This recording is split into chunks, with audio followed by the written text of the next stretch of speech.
Nandito na kami, ang gubat ng aming Yan, Yan, napakahirap. Diyos ko, madaang ito. Mga puro bundukin. Ha, ha. Hirap talaga ng buhay dito sa gubat.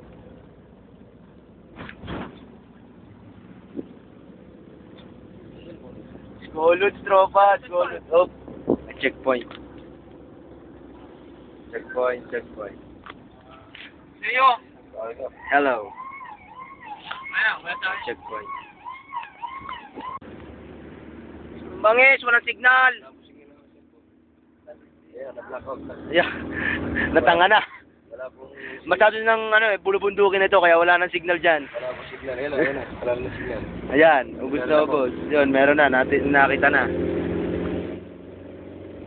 Ang ngipin ko! Ito ang ngipin ni Utol. Pero we're having fun here. Yes, sir, Luis. Iskolot ang 1 liter. Woo! Good for the heart. Ayos na tayo dyan. Sa palala. Diretso lang. Kami po ay gagawa ng documentary sa Quezon. Ngayon ipupunta kami doon dahil nakita po namin doon ang basta gagawin kami doon. Hahanamin namin si Pedro Penduko. At ako, kung bala ninyo, Kung kaya na ba? kaya ko rin. Ako nagawa ko sa kanya. Ha? Oo nga, walang yan nga naman ang dami ito. Oh,